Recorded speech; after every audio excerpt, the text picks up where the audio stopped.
we managed to get the timing right and not be an hour ahead or an hour before. In any case, I'm really delighted this morning to have Mary Katika with us.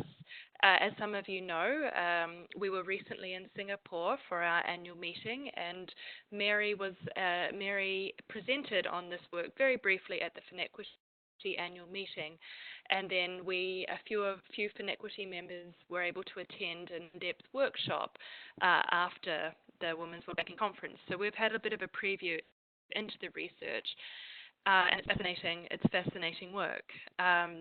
So before I introduce Mary, I just wanted to let you know a few housekeeping bits and pieces. This is being recorded, and so if there are colleagues who you think would find it interesting afterwards, we will distribute this after the webinar. Please do send us your questions. You won't be able to see the other attendees' questions just because of a WebEx glitch, but we will be coordinating the questions and ensure that they are shared with Mary after her presentation, and so we can have a conversation around them. We will be running a few polls through the webinar, and so keep an eye out on the chat.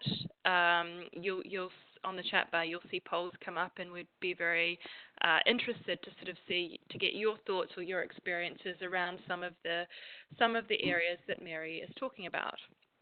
So I would like to introduce Mary Katika, who is leading this research, Women and Money, for IDEO.org. She has been spearheading this study across 6 countries, so Bangladesh, Pakistan, India, Northern Kenya, Nigeria, and Tanzania, if I've got all of those, Mary. And it's really looking at rural and low-income households across these areas and how women relate to digital financial services, in particular Kiko, or cash in, cash out. So this is really interesting research because it's looking at, whilst it's backed up by Financial Inclusion Insights quantitative data, this IDEO.org's research has been really using qualitative and observational research methods to understand what women's behaviors and drivers are around digital financial services. So Mary comes with a strong background in service design, specifically in looking at health and women's health. So without further ado, I would love to invite Mary to start with some of her findings from IDEO.org's research. Hand it over to you, Mary. Thank you so much. I'm going to wait for there we go. Perfect. And then, okay, hopefully everyone can see my screen.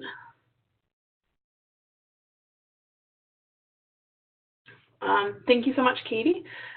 So I'm Mary Katika. I'm from IDEO.org, and we're a nonprofit design studio that works in across many different content areas, one of which is financial inclusion, and along with global health. And so yeah, that's who we are. About a year ago, we started this journey funded by the Bill and Melinda Gates Foundation to really deeply understand the Kiko, cash in and cash out experience of women and the barriers that they face. And so this program started off as really a focus on research in the first year, and this is kind of the culmination of that research. And then in the next year, what we'll do is we'll move into prototyping. As Katie said, this design research spans 6 different contexts. Pakistan, Bangladesh, India, Nigeria, Northern Kenya, Tanzania. And then in 2020, we'll be testing solutions in Northern Kenya and in Bangladesh. So to jump right into it, what we shared in Singapore, which just was like 2 short weeks ago, was really what we found from this research. And what I'm going to share today is just 2 chapters of the 2 chapters of the overall presentation that we gave a couple weeks ago. So I would encourage you guys, these will be a little bit rapid fire, and I would encourage everyone on this to access the full report where there'll be a lot more depth and a lot more insights. But for now, I hope you'll be really inspired by the women we met and by the stories that they told us.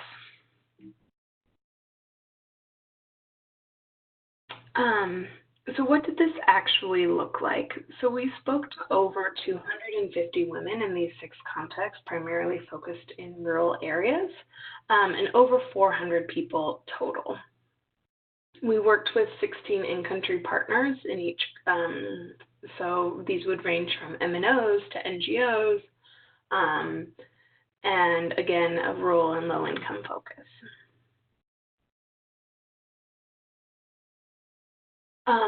Our approach is entirely based on human-centered design, but for this, and human-centered design is an approach to innovation that really starts with deeply understanding people and ends with solutions tailored to their needs. So it's a creative approach to innovation and problem solving.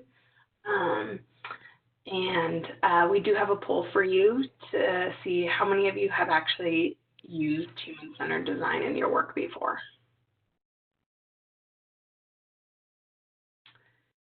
While you fill out that poll, I'll keep going and tell you a little bit about how we used human-centered design in this research phase. So what it actually looks like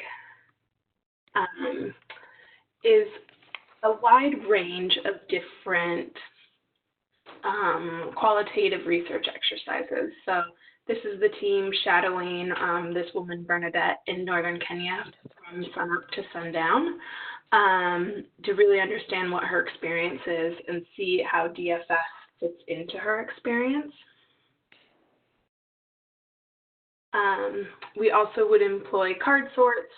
So these are some teenagers that we interviewed in Tanzania, and talking about what are the different roles of the wife, the husband, and a couple. We did agent observations and interviews. This is one of the more extreme ones in Makoko in Lagos, and we were shadowing an agent who spends most of his day on the boat serving communities in Makoko. And then less extreme agent observations as well, just going to agent shops and spending time to really understand the clientele, who's there. And it's very difficult to design for women without designing for the groups of women that they're part of. So in every context, we spent time with self-help groups or ROSCA groups or savings groups to really understand what they were learning in this community and what behaviors they were collectively doing together and how DFS could potentially fit into that. And then another technique we always used for across all this research was intercept interviews. And so in particular, meeting women in markets or in their business places where they're doing someone was doing something interested, and we were really keen to understand, like, how did women start their small businesses or decide to open that business. And so we would find them in their communities and do short interviews with them to really understand. And at the end of all this, you spend just as much time synthesizing the information you heard from field research as you do in the field itself. So this is the team. This work was spanned from our Nairobi office to our office in San Francisco. So this is the team in Nairobi synthesizing with some of our partners. And then all of this work is really the culmination of global synthesis, where we spent some time, once we'd done this research in all 6 contexts, really taking a step back and saying, what are the big high-level learnings across all these contexts?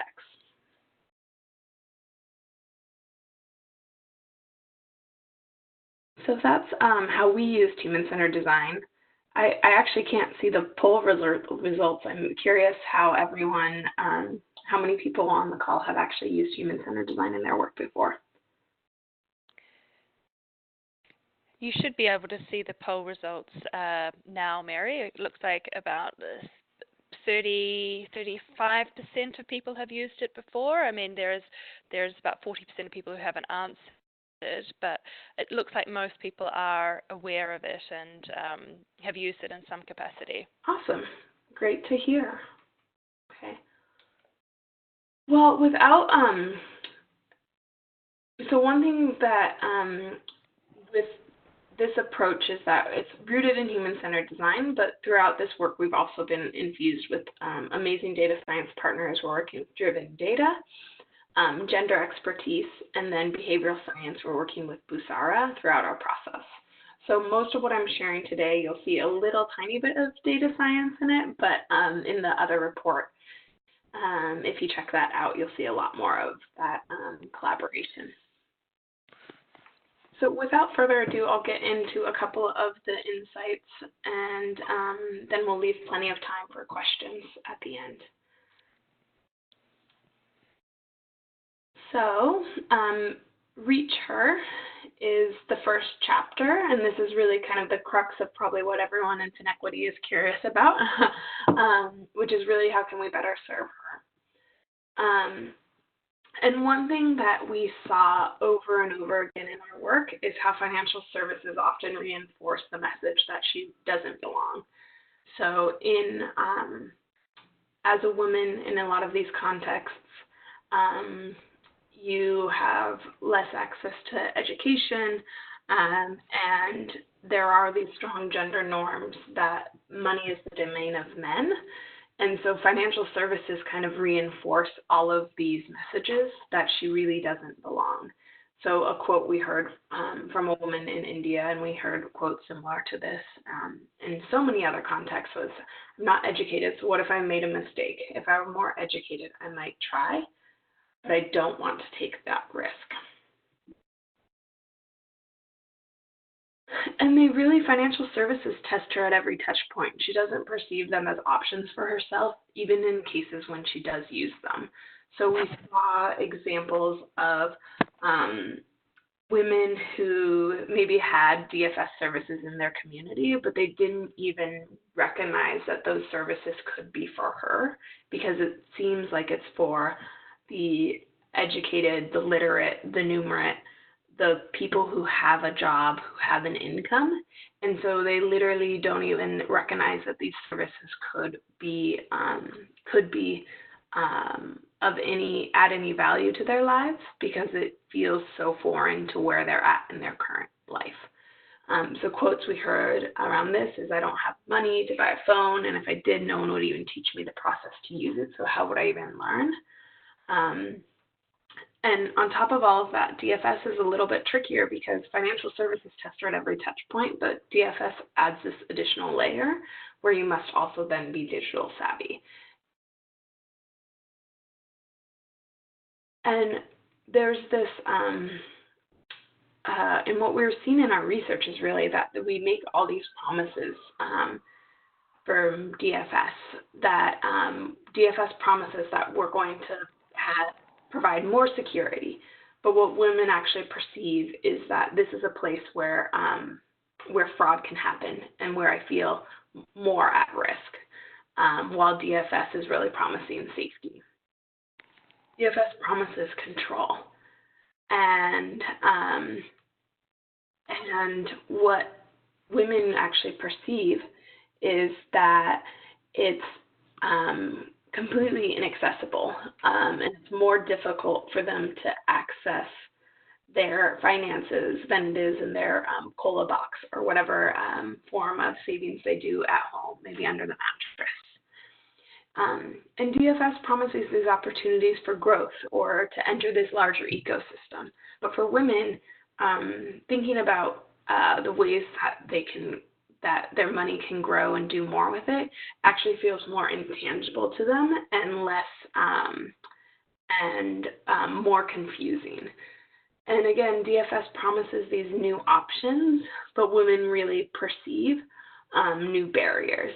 And so I'm curious, as we're thinking about even how we're marketing DFS products and services, like how can we move away from what's on the left-hand side of this and really talk about things that matter to women and that aren't perceived in this different way. So it sounds like we have it looks like we have another poll. And we'll keep that poll open for another couple of minutes. It looks like most people are still haven't answered that, and then I'll close it in 5 minutes. Okay, perfect. Okay. Excellent. And this data won't look surprising to most of you, but if you look at this data is all pulled from the Financial Inclusions Insights data, which is funded by the Bill and Melinda Gates Foundation from the 2017 survey. And when you look across rural women and rural men, you can see also how this really shows up in that across all contexts, literacy rate is significantly lower. And then the ability to text, we really are using that as a proxy to can women actually access or as a proxy for accessing DFS. So like the ability to text would be an indicator that someone can actually use DFS services. And again, that's lower across every context. And then has advanced financial knowledge is another question that we were diving into around this insight, in that a series of questions on the FII survey that like looks at people's ability, ask people to their ability to understand like compound interest and diversification of assets. And across all contexts, this is low for both rural women and rural men, but it is lower for rural women. And why this is important to measure and understand is really because as people are accessing digital financial services, the assumption is that we would want them to actually be able to level up and scale up. And so this is kind of an indicator of their ability to do that.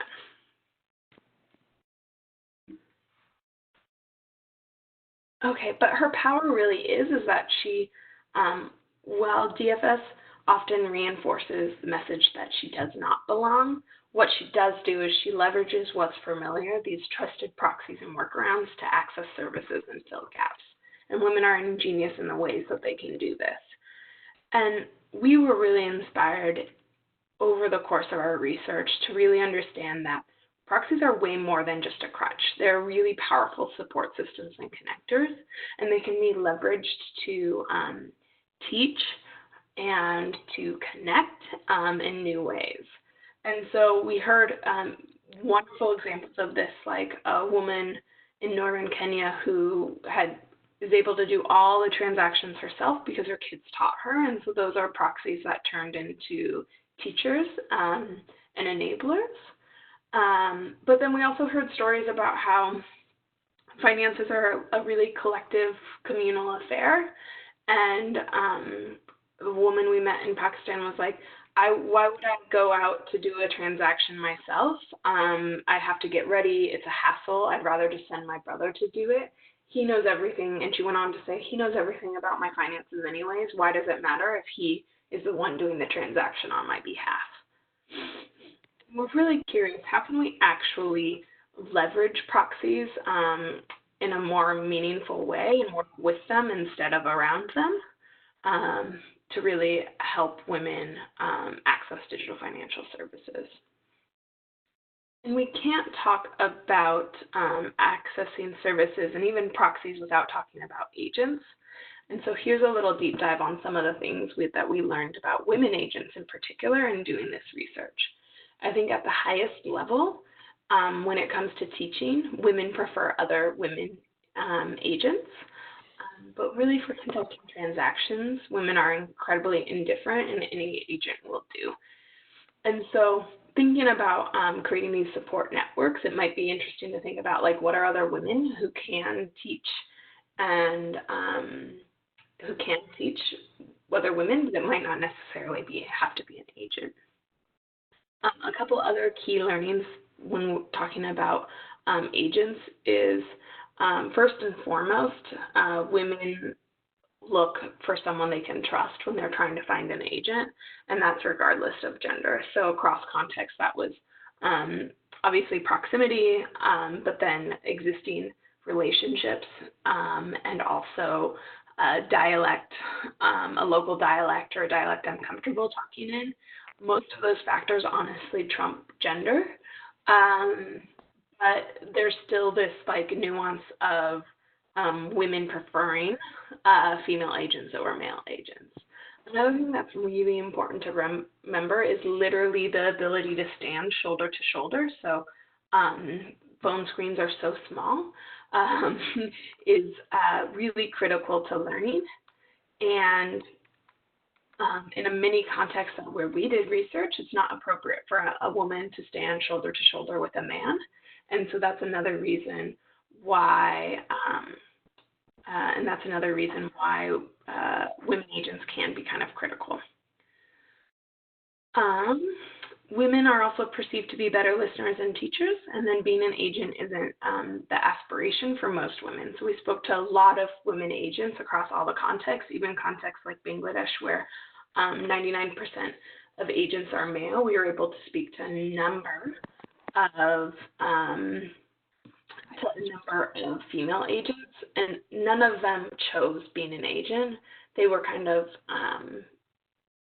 they were like suggested multiple times and didn't really think that they could do it until they were kind of convinced. And so just thinking about how can we make becoming an agent more aspirational or more realistic for women.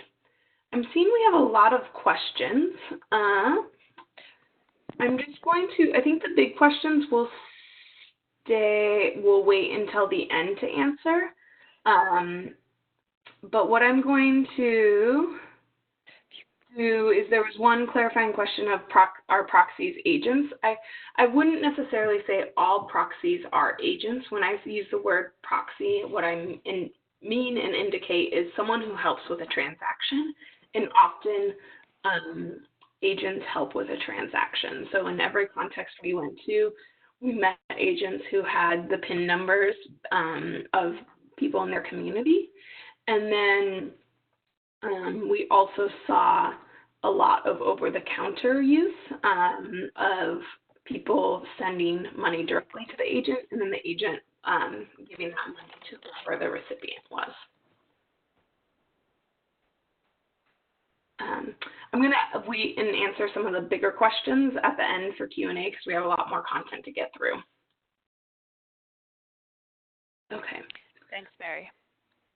So, and as you can see from the beginning of those early insights I was saying, is that we started this program looking kind of narrowly at Kiko, and we realized that the barriers to women accessing cash-in and cash-out points or agent points happen long before a woman walks to the agent shop.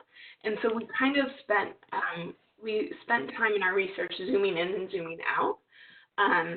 But if we zoom back in on Kiko, what we were originally asked to do, we do have a couple of learnings on cash-in and cash-out.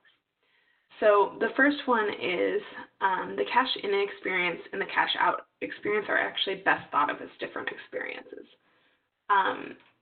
As a sector, we think about both of those as the same experience because it is a channel of delivery. But when someone comes up to an agent shop for cash in versus cash out, they have different needs and different and very different pain points. Second big learning is confirmation is critical. This is true for across all across both genders, honestly. It's less gendered, but I think women with being likely less literate and less tech literate don't necessarily trust DFS, even if they're a frequent user. And so you call and confirm on both ends of the experience, if it's a remittance you're receiving from a family member, or if it's or a daughter, you call and you confirm and say, hey, I just got this, I'm going to go cash out. And then once you cash out, you call back and say, thank you so much, I received the money, all good on your end. And that's like really critical to them building trust in the service. The next learning is how space matters, and how like physical barriers are critical to conservative cultures. And so even the width of the agent desk makes a woman feel uncomfortable or feel like they can't go there. And so thinking about just how do we design space so that women feel it's inviting for women. Kiko moments are these ideal teaching moments for women, but not necessarily for agents. And because agents are running a business, they're running multiple businesses, honestly, and so it's very hard for them to take more time to teach versus a woman really wants to learn in that moment. And then Kiko is more convenient when it comes to them. So we did see some examples of Kiko models that came to women, and of course they preferred that. And then lastly, there's clusters of agents are actually better for business. So women and men alike would seek out clusters of agents rather than even if it was a little further away, because then they know that they can complete their transaction. So our big how might we is like, how might we design for proxies and workarounds that support her? So again, it's not necessarily eliminating proxies, but like really thinking about how can we leverage what she's already doing to help her access services still safely and securely. Okay, we have one more chapter, and this one's a little bit shorter, and then we'll pause for questions. So the next chapter is really nudging her, and so this is a little bit more about social norms and gender norms. As you guys all well know, there are really rigid rules of what is perceived as acceptable and safe for women.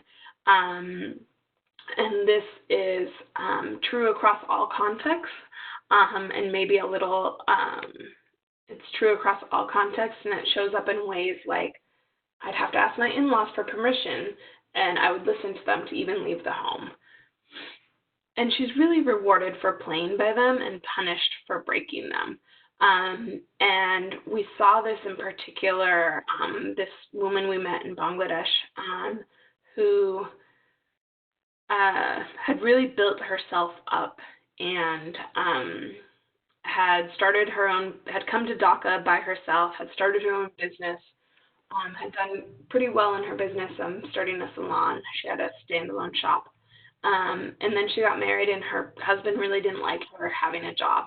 And he really wanted her to quit. And the time we were interviewing her, she said she was probably going to have to close down her shop within that week because he was getting really upset that a proper woman wouldn't be working, especially working in a salon. But what's super unique is there are these moments in life when norms are in flux and even have the potential to relax. So these are moments like marriage and moments of crises can trigger really positive effects on financial agency and how work is divided, money is earned, decisions are made. And I can't talk about these moments without also talking about another major moment in a woman's life is childbirth. But what we saw in our research was childbirth was a moment where typically women lost a lot of financial agency versus marriage was a mixed bag. It really depended on your situation. For some women, marriage was a new opportunity. For other women, it was incredibly constraining, and you limited your financial agency. And then moments of crisis we saw over and over again were these moments where like women had a lot more financial agency because these gender norms relaxed when crises hit the family. And these showed up in macro and micro ways. So for one example is in Northern Kenya, we were really surprised to see how women have had to step up because of climate change and because of their husbands being away for longer periods of time to try to find water for their herds. Women have these newfound financial responsibilities and roles. And so the community has really shifted because of this crisis and how women are making more financial decisions and are responsible for more things in the household.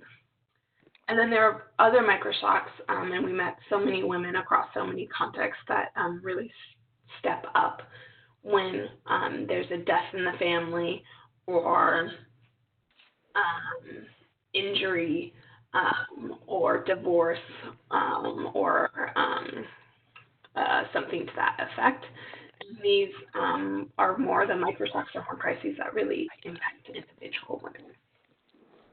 So we have another poll that will probably be open for a few more minutes, but that's really, in your work, have you seen these inflection points where gender norms have relaxed or changed and we're able to gain more financial control? What I think is so cool about this is that we often think about designing for women holistically, which we should do and we need to do, but it's very, very difficult to think about how can DFS serve a woman at every single point in her life, but to think about designing products and services that meet women in the moment of crisis or in the moment of marriage or in the moment of childbirth to really build these, to really build up her financial agency seems much more manageable and really inspiring. One example of a story of a woman that we met, and this is again one of so many other stories, was this woman Medea in Pakistan, and she was a newlywed, pregnant with her first child, and her husband tragically passed away in a car crash. And she talked about how if her husband hadn't have passed away, she would have definitely studied longer and not actually assumed responsibility. But when her husband passed away, she realized, okay, I need to support my child and I need to find a career of my own.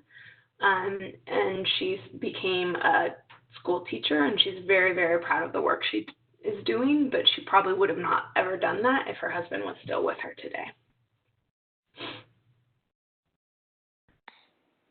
So how might we build on these moments of transition to really help her step up? So there are these really rigid gender norms and social norms for women, but there are these key transition moments when these norms relax, and how can we take advantage of those moments of the, I commonly say, the door being just cracked open. How can we help a woman bust through and really build up her financial agency in these moments?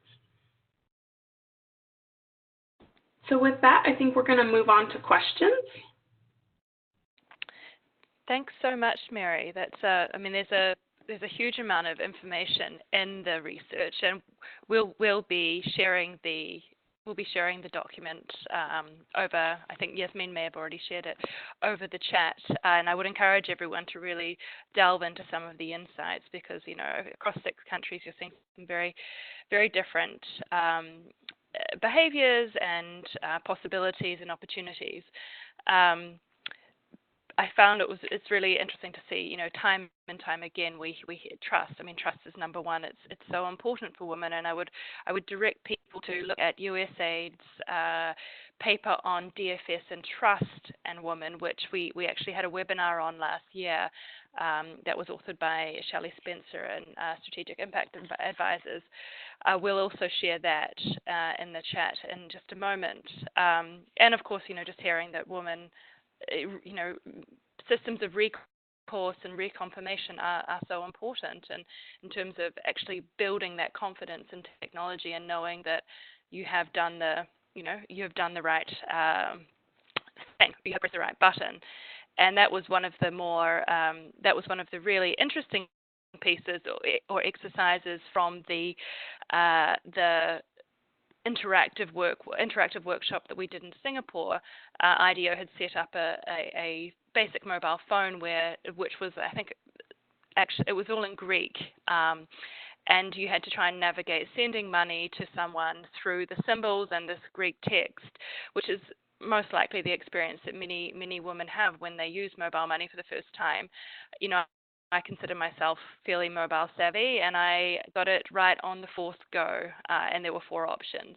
So it's just really interesting to kind of test our own assumptions and to be taken out of our comfort zone and to observe how we react.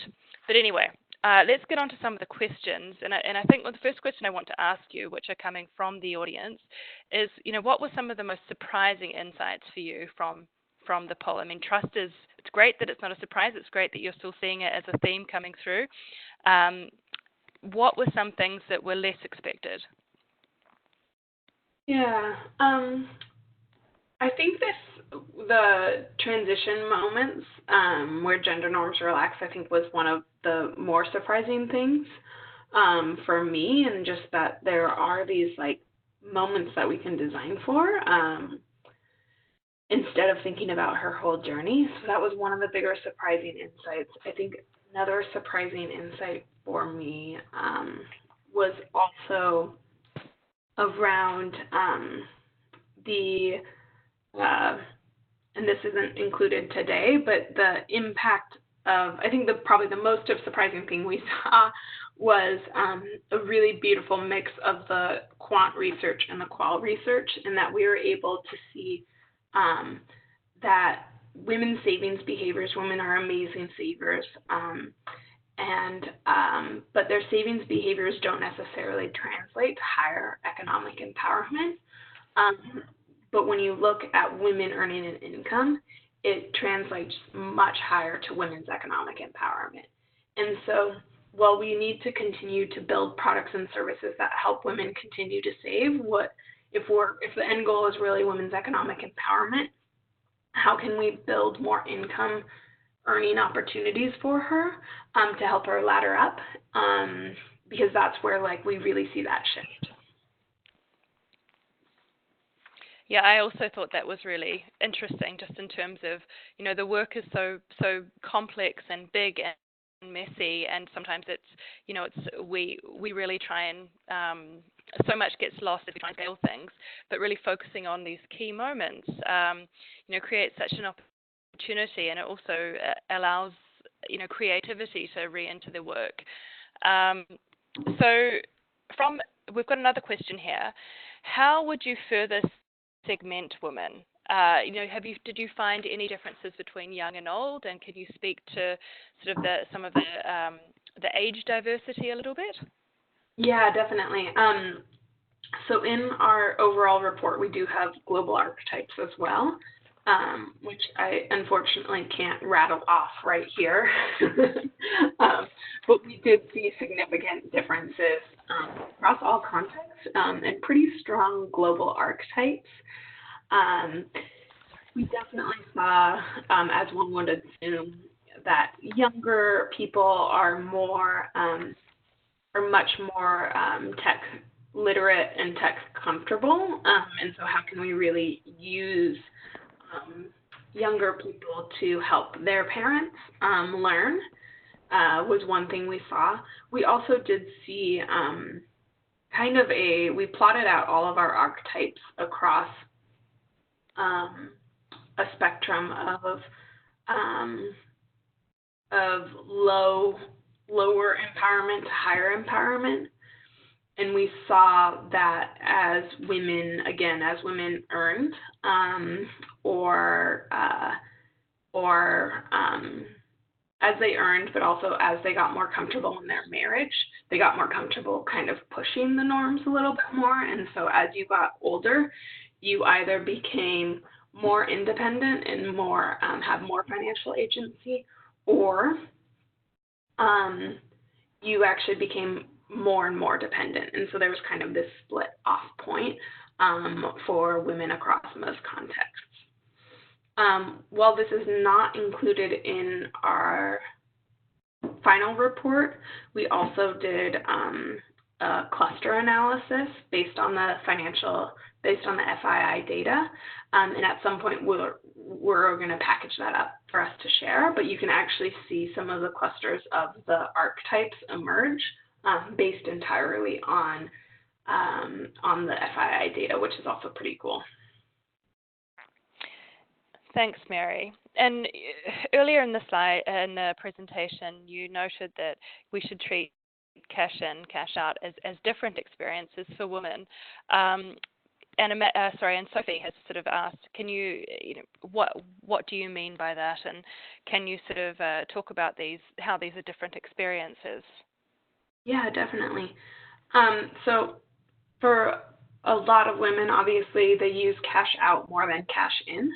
I think in cash out experience, the money is as good as spent the moment they're cashing it out, because they're typically getting it as a remittance, and it's for a specific need, like, oh, school fees are due, I don't have the money, or I need, or someone's in the hospital, I need money for to pay for that child or something like that. And so when people are going to cash out, when women are going to cash out, it's as good as spent when they're going there, and it's also,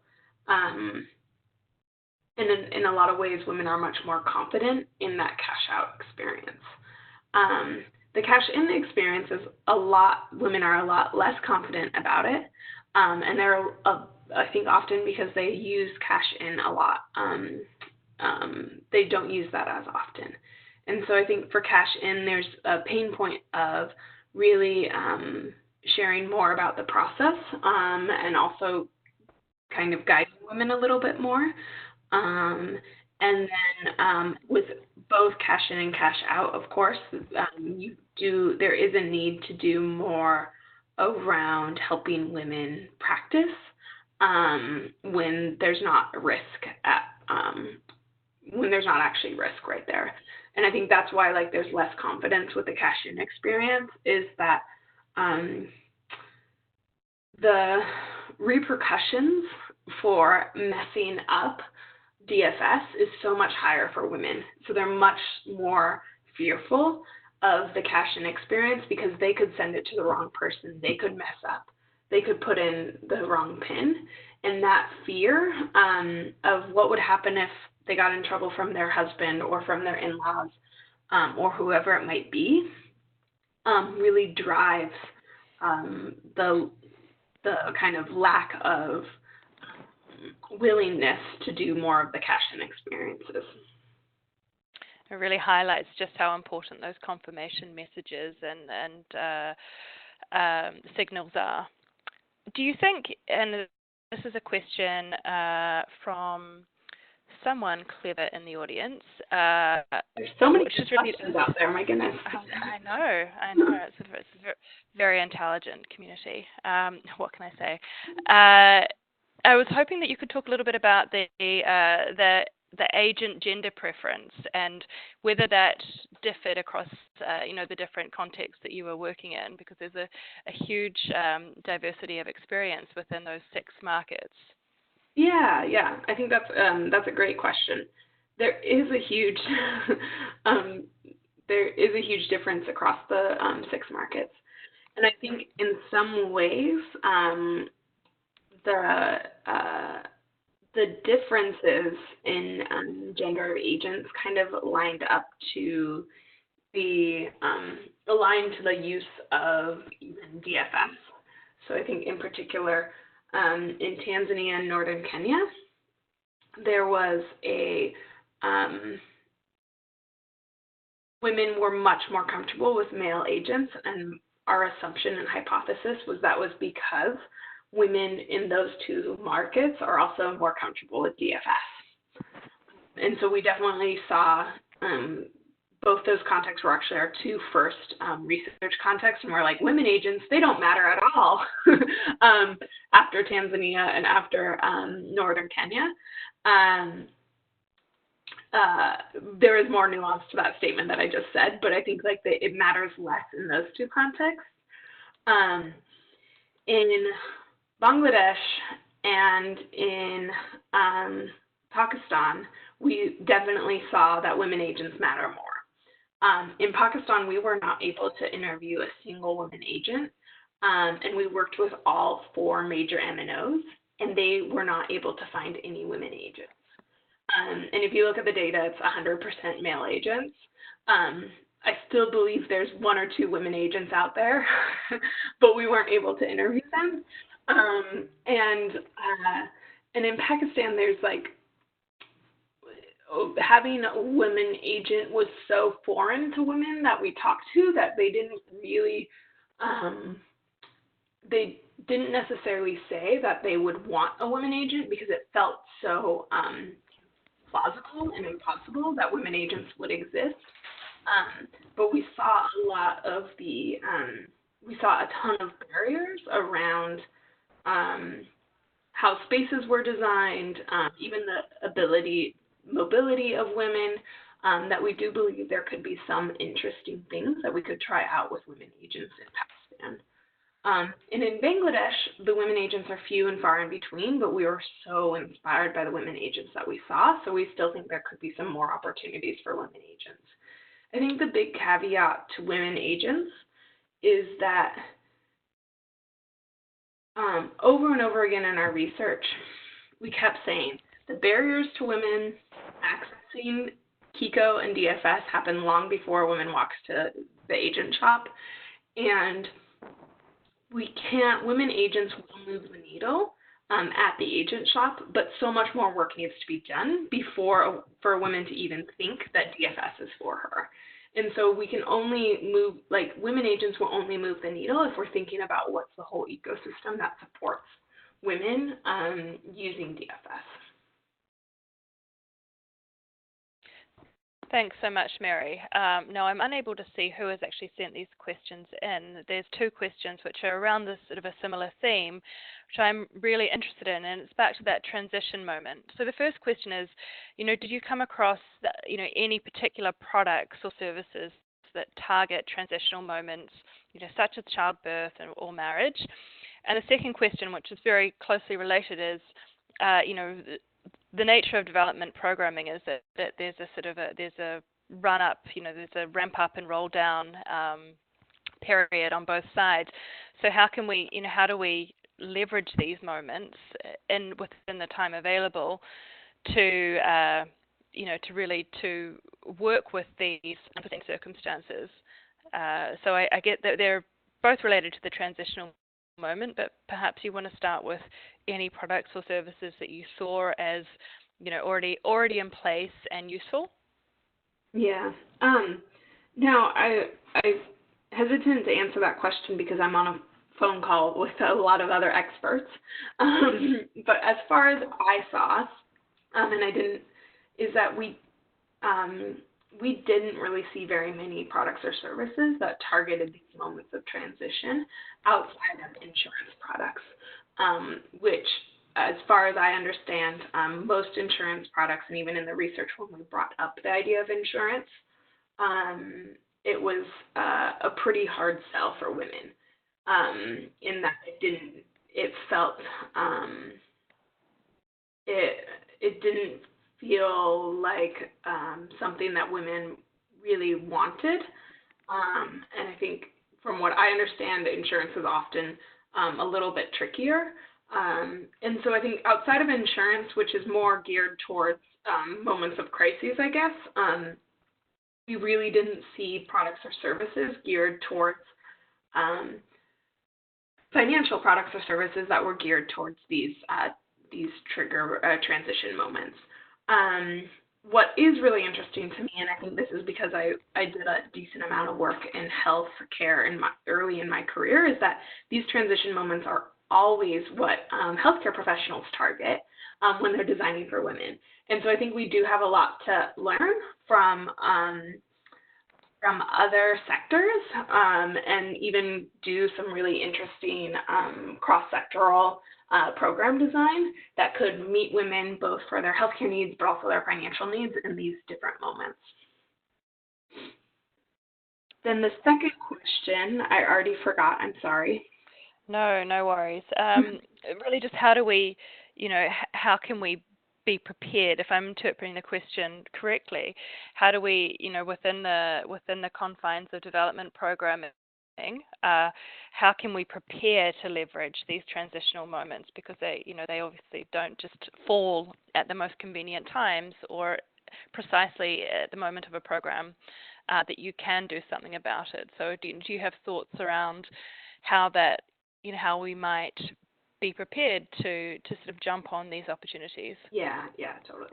I mean, I think this is the answer that I think everyone's trying to do, but I do really believe in it, is that we need to be designing in cohorts instead of designing just in private-public sector partnerships.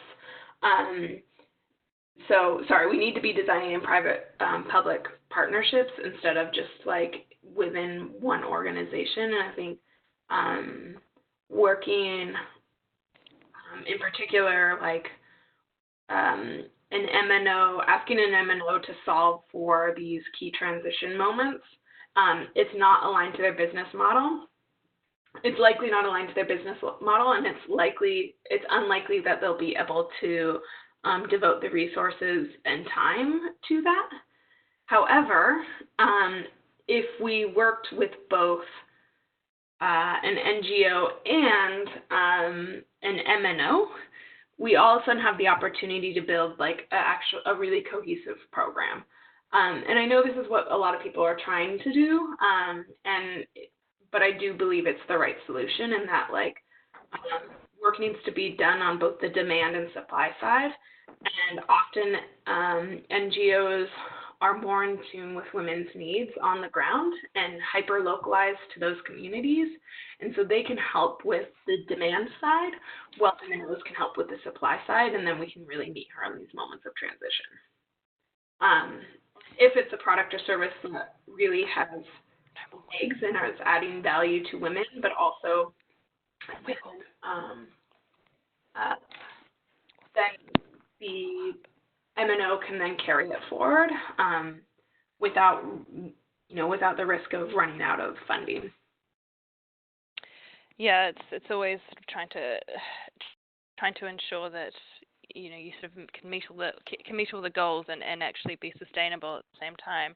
Mm-hmm. We talk a lot about teachable moments, and I've never really loved the term. It's somewhat pejorative, but the idea of how do we sort of harness that moment?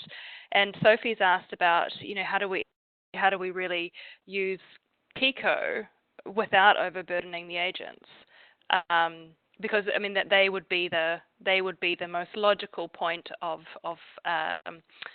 instruction. Are there other people that we can bring in to support the agents? Did you give any thought over this research to how we can ease that burden?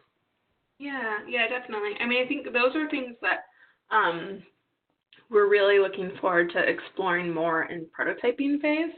I continue in India. We were really inspired by the Bank Mitra model, where someone from the self-help group is nominated to be a Bank Mitra and kind of walk women to and from the bank and help with those transactions. And I think that's a model that really appears to be working.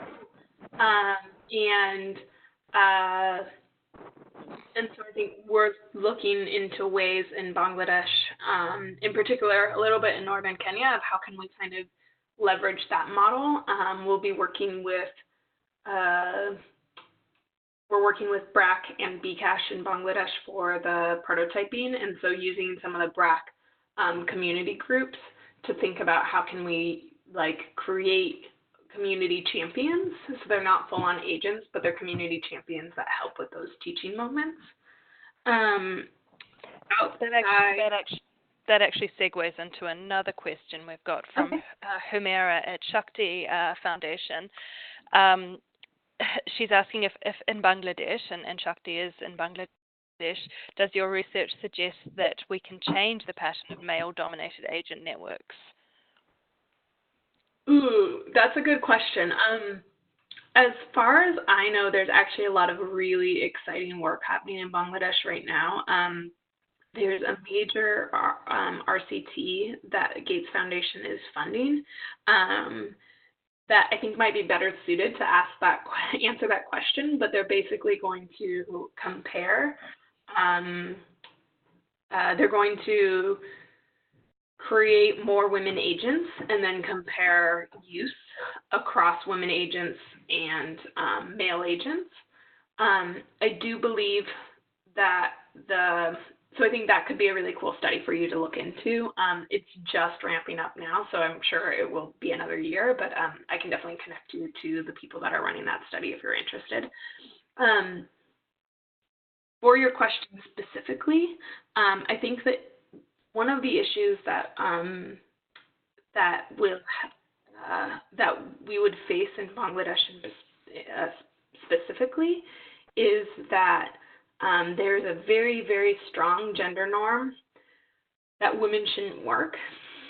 And so we're always going to be pushing up against that norm, regardless of if more women are interested in becoming agents. So I think it's a very, very long shift that will need to happen. And I think even speaking to the women agents that we interviewed, a lot of them talked about how difficult it was because men might not want to come into their shop because they assumed they couldn't do it because they were a woman. So I'm not completely answering your question. I think it's a 20-year plan, I would say, to not have male-dominated agents in Bangladesh, but I think that there's a lot of really exciting work that's happening right now, and all the digitization efforts, I think, will move the needle significantly in that more and more women are accessing DFS, and so I can imagine a world in which more and more women are interested in becoming agents. Thanks so much, Mary. Now, we've got other questions here, but I do realize that we've sort of come to time, and I know that people have busy days. We've got a great question from Maria around Kiko and whether it's the first milestone to shift digital payments. And, this is something that we talk about a lot. What is going to be the step that sort of shifts things for women? And obviously that differs across environments. But what I'm going to do is I'm going to copy down all of these questions and share them with you and share them with the audience as well, just so people are aware of what people have been asking, and hopefully get some responses from you on the questions that we weren't able to cover during this webinar. But for the time being, I'd just like to say a heartfelt thanks for sharing your research. I think that this is really just a taste, and I would encourage anyone who's interested in the normative side of DFS, which is basically anyone who's interested in DFS should be interested in the normative side of DFS, and specifically anyone who's working in the 6 contexts that IDEO have done this research in. You can see the slide has the web address of the research, and we will continue to have we'll continue to sort of update you as any more insights come through from the prototyping that IDEO are now carrying out. If you have any other questions that come up, either put them in the chat now or email me, chyatt@worldbank.org, and I can make sure that Mary gets those, and we'll try and pull together some answers for the questions that weren't responded to. But any final words from you, Mary? No, thank you so much for being so engaged and asking so many questions. Sometimes these things are difficult, so thanks for listening and asking so many great questions. Perfect. Well, thanks again, and thanks to everyone who dialed in, and we hope it was useful.